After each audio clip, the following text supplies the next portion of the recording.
All right, let's jump into another deep dive. Today, we're going to be trying to untangle a whole bunch of global events that have been all over the news lately. We've got a ton of news articles, reports, expert analysis, all painting a picture of, well, I guess you could say a world in transition. Yeah. Alliances shifting, power dynamics changing.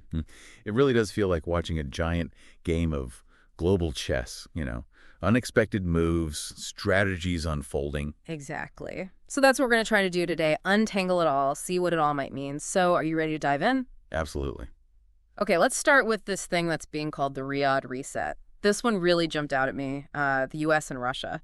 After years of, strained relations, holding surprise talks in Saudi Arabia, with the goal of finding some way to end the war in Ukraine. What are your thoughts on this? Well, it's definitely a significant development. It could signal a shift in, geopolitics, with Saudi Arabia kind of stepping onto the world stage as a mediator. I mean, think about it. A few years ago, this kind of meeting, it would have been unthinkable. Yeah, it's almost like watching a realignment of, alliances. Exactly. Right now. And the fact that they both chose this venue, Saudi Arabia, it says a lot about the changing dynamics of global power. Yeah. It's not just the West calling the shots anymore. Right, right. So they came out of these talks with 4 key points of consensus: normalizing relations, establishing a framework for Ukraine discussions, potential post-war cooperation, and continued engagement. So, sounds promising on the surface, right? Well, on the surface, yeah. But the devil's always in the details, or rather the lack of details in this case. Uh-oh. The agreements are, well, pretty vague, which leaves a lot of room for interpretation and maybe even future conflicts.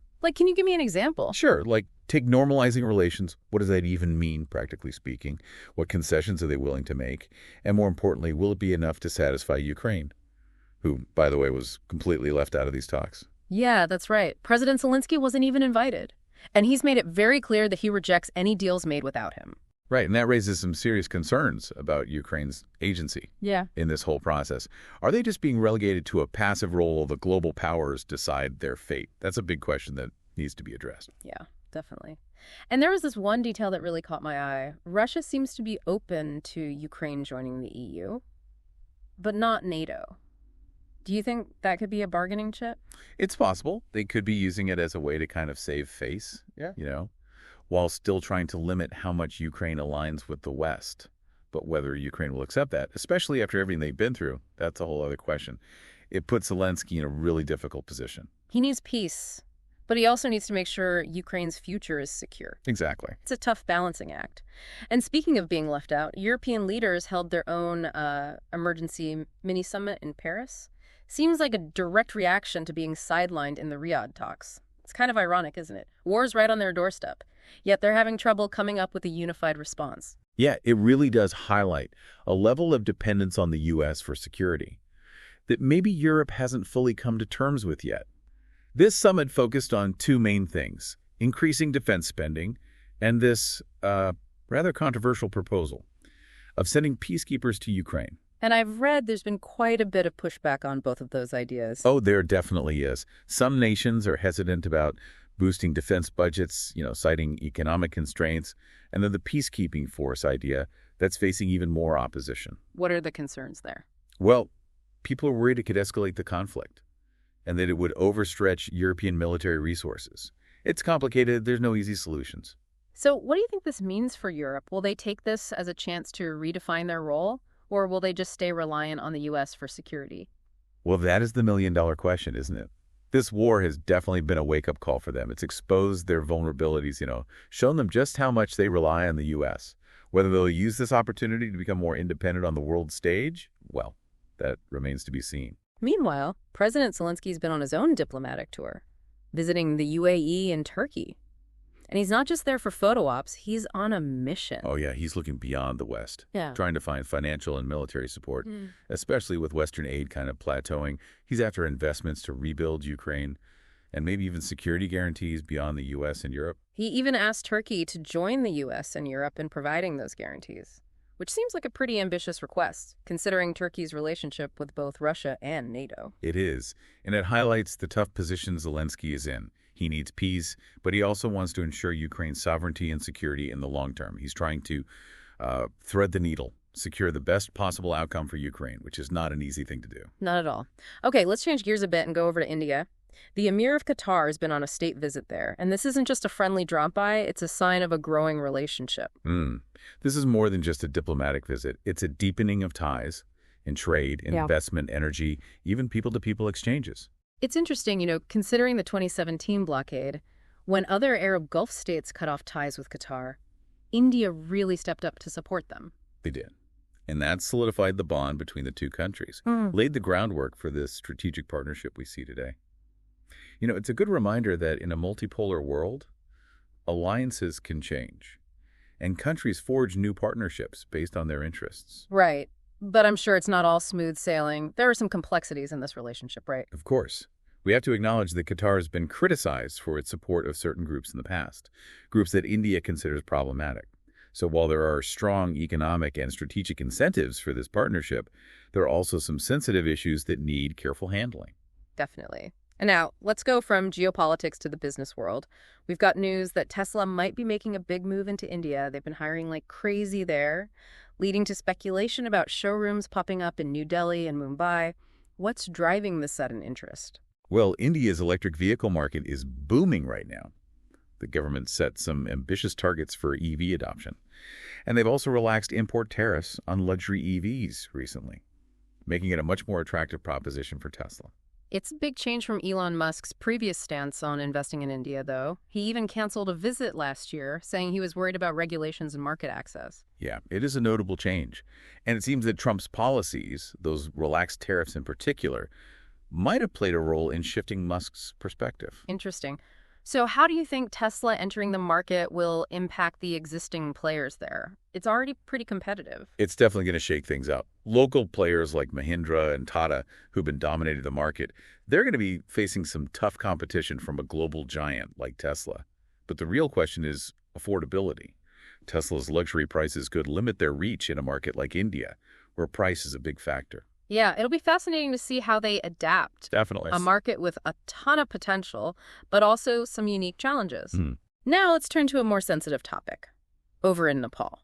The suicide of a Nepali student in India has caused protests and diplomatic tensions. It's a tragic incident. Yeah. And it escalated very quickly, unfortunately. There were allegations of harassment against the student, and then the university's initial response, expelling Nepali students, well, it just made things worse. Sounds like a very delicate situation. Yeah. Emotions running high on both sides. The university did apologize eventually, asked the Nepali students to come back, but is that enough? Well, it's a step in the right direction, but it takes time and effort to rebuild trust. This incident really highlights how important it is to ensure the safety and well-being of foreign students, especially in these cross-border educational exchanges. Raises questions about cultural sensitivity, support systems, the responsibility of institutions to create a welcoming environment. Absolutely. Especially for students from different backgrounds. These are issues that need to be addressed proactively to prevent similar tragedies in the future. What the long-term impact on educational ties between India and Nepal will be, well, that remains to be seen. But it definitely needs careful attention. For sure. Okay, changing gears again. Let's talk about the political drama unfolding in Bangladesh.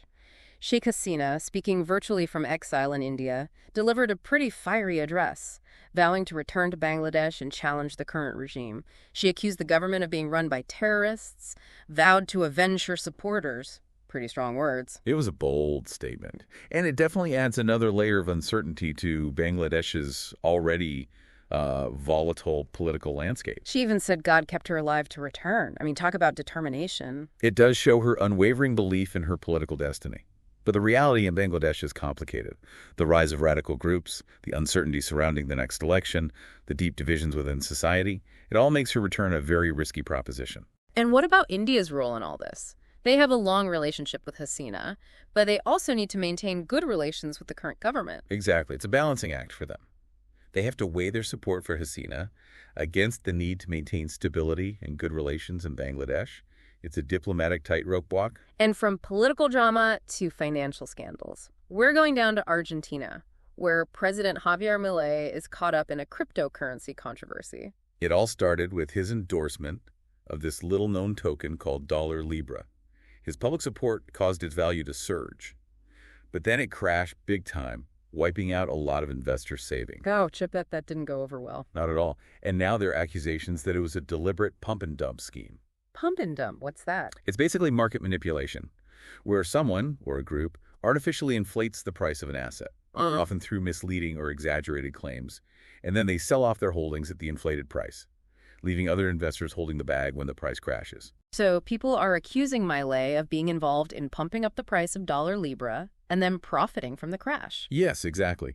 And it's led to calls for his impeachment and investigations into his financial dealings. So what's Milei's response been? He's been defiant, comparing the accusations to a slap in the face. But this scandal could have serious consequences. It could damage his reputation, lead to legal challenges, and impact the upcoming midterm elections. It's a stark reminder of the volatility and risks associated with cryptocurrency, especially when you have endorsements from influential figures involved. From crypto to the global financial landscape, we're seeing some turbulence in Indian markets, and a familiar figure seems to be at the center of it all, Donald Trump. It seems like his policies are sending shockwaves through the global economy, and India is definitely feeling the impact. Can you explain why Trump's policies are affecting the Indian market so much? Well, a few factors are at play. Foreign investors are pulling out of Indian markets, partly due to the uncertainty created by Trump's unpredictable trade policies. Oh yeah, his statement about imposing 100% tariffs on BRICS nations if they try to de-dollarize. Exactly. Statements like that make investors nervous. And at the same time, U.S. bonds are becoming more attractive to foreign investors. Why is that? Rising interest rates in the U.S. make U.S. bonds a safer and more profitable investment, compared to potentially riskier emerging markets like India. So this combination of factors is contributing to the downturn in the Indian market. So is it fair to say that Trump's America First approach is having a negative impact on the global economy, even beyond U.S. borders? It's complex, but his policies are definitely adding to the volatility and uncertainty we're seeing. And that affects everyone: investors, businesses, everyday consumers. It's a reminder that in an interconnected global economy, actions taken by one nation, especially a powerful one like the U.S., can have far-reaching consequences. Sounds like we're in for a bumpy ride. It certainly seems that way. This is a time that requires careful thinking and planning, both for governments and for individuals. We need to stay informed, adapt to changing circumstances, and maybe most importantly, focus on building resilience. Well, I think that's a great place to stop for part 1 of our deep dive. We'll be back soon with part 2, where we'll take a closer look at some of these stories and what they might mean for the future. Stay tuned. Welcome back to our deep dive into this world that seems to be constantly changing. In part 1, we covered a lot of ground, from those surprising U.S.-Russia talks in Saudi Arabia to Tesla's possible move into the Indian market. We even touched on that delicate situation in Nepal and the political drama going on in Bangladesh. Yeah, it's really amazing how interconnected all these events seem to be. Like, one decision made on one side of the world can send ripples across the whole globe. Exactly, and that's what makes this whole thing so fascinating, right? We're not just looking at isolated incidents. We're trying to see the bigger picture, the connections, the patterns that are shaping everything. Right. And speaking of connections, let's go back to the Riyadh reset for a minute. That surprise meeting, the U.S. and Russia, brokered by Saudi Arabia, it's got everyone talking. Oh, it has. It could change everything, but like we said, the details are still pretty vague. Those 4 points they agreed on, they're pretty open to interpretation. Could lead to disagreements down the line. Yeah, and one thing that really stuck with me was Russia seeming open to Ukraine joining the EU, but not NATO. Was that a real concession or just a way to keep Ukraine from getting too close to the West? That's the big question, isn't it? On the surface, it could look like a concession, but Russia has always seen NATO expansion as a threat. Keeping Ukraine out of NATO has been a major goal for them. So they're trying to look accommodating while still getting what they want. It's possible. By agreeing to Ukraine joining the EU, which is mostly about economics, Russia might be trying to create some distance between Ukraine and the West, especially the U.S., who've been pushing for Ukraine to join NATO. It's like they're playing chess, always thinking a few moves ahead. Exactly. And let's not forget about Ukraine in all of this. Yeah. President Zelensky wasn't even at the talks and has said he won't accept any deals made without him. He's in a tough spot. He needs peace, but he also needs to protect Ukraine's independence and territory. Agreeing to a deal that gives Russia too much could be really bad for him politically. It could, and that's where those vague agreements become a problem.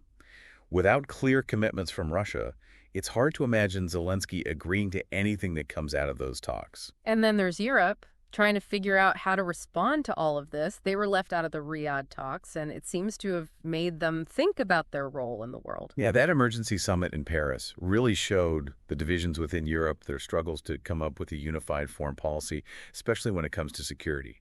There's talk of more defense spending, even sending peacekeepers to Ukraine. But there's also a lot of pushback against those ideas. Why the resistance? Well, some countries are hesitant to spend more on defense, especially with the economy the way it is. Others are worried that sending peacekeepers to Ukraine would just make things worse, maybe even lead to a direct conflict with Russia. It's a risky move. So is Europe at a turning point? Do they become a major player on the world stage, or do they keep relying on the U.S. for security? That's the big question. This war has shown how vulnerable Europe is and how much they depend on the U.S. It's a wake-up call, but will they listen? Some people say this is their chance to become more independent, have a stronger foreign policy. Others say their best bet is to stick with the U.S. and NATO. It's complicated. No easy answers. And it's not just Europe. Zelensky's got his own challenges, trying to secure support for Ukraine while dealing with all these complex international relationships. He's walking a tightrope, trying to get financial aid, military support, and security guarantees, but without giving up anything that would hurt Ukraine's sovereignty or territorial integrity. His trips to the UAE and Turkey show how determined he is to explore all his options, build relationships beyond the usual Western allies. It shows how, in today's world, things are changing. Alliances are shifting, countries are forming new partnerships based on shared interests, like we saw with Qatar and India, two countries that have found common ground even though they're so different. Absolutely. That energy connection is really important. India needs a lot of energy, their economy is growing fast, and they see Qatar as a reliable source of oil and gas. Qatar, on the other hand, wants to diversify, not rely so much on Western markets. But like we said before, it's not a simple relationship. Qatar's past support for certain groups that India isn't happy with that could cause problems down the road. It could. It shows that even strong alliances can be fragile, that dealing with international relations is all about balancing different interests. Speaking of dealing with complexity, let's talk about Tesla and their potential move into India. This could be a game changer for the electric vehicle market there, but it also brings up a lot of questions. It does. India has set some big goals for electric vehicles, and the government's been pushing for the domestic industry to grow. But the market's still pretty small, and there are challenges like high costs, not enough charging stations, and consumers who aren't sure about electric vehicles yet. So where does Tesla fit in? They're known for luxury, high-priced cars. That might not work so well in India, where people are very price-conscious. That's true. Tesla will have to change their strategy if they want to be successful in India. Maybe they'll offer more affordable models or team up with local manufacturers to tap into their knowledge and supply chains. It'll be interesting to see if Elon Musk is willing to adjust his approach to fit the Indian market. It will. Tesla's success in India depends on how well they can navigate the market, address the concerns of the local companies, and offer products that people want and can afford. It's a challenge, but it could be a big win for them. From big business to sensitive international relations, this deep dive has taken us to some interesting places. We looked at that sad incident in Nepal, the Nepali student who committed suicide in India, which led to protests and raised questions about the safety of foreign students. It shows how important it is to be sensitive to different cultures, to understand each other, if we want to have good relationships between countries, especially when it comes to education.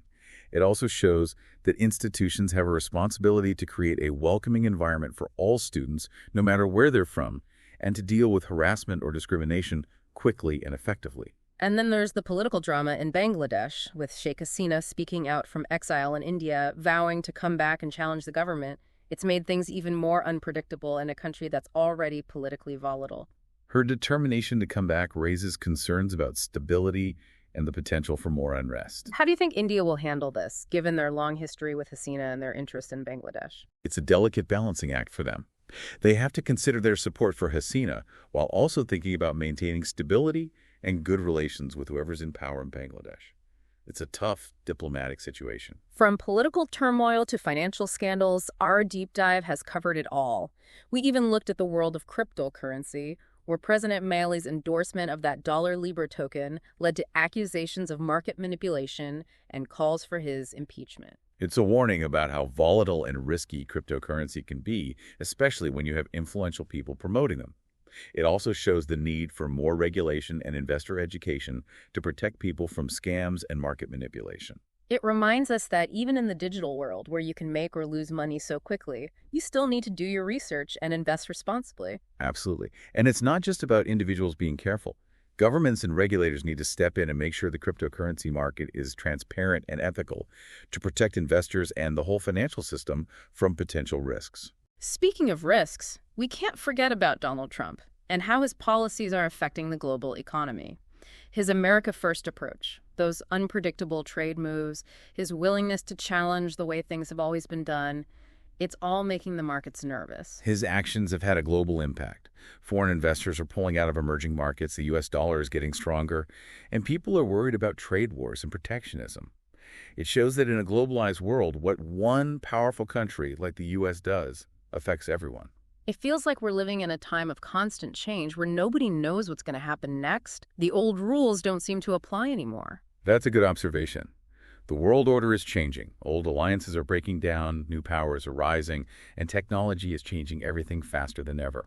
It's a time of great opportunity, but also a lot of risk. So how do we make sense of all this? What should we be paying attention to as we move forward? Well, we need to watch those rising powers like China, India, and Brazil. They're becoming more assertive, challenging the U.S. and Europe. How they use their power will shape the 21st century. It's like a new world order is being created right now. Exactly, and it's still happening, full of uncertainty and surprises. We also need to keep an eye on technology, things like artificial intelligence, biotechnology, quantum computing.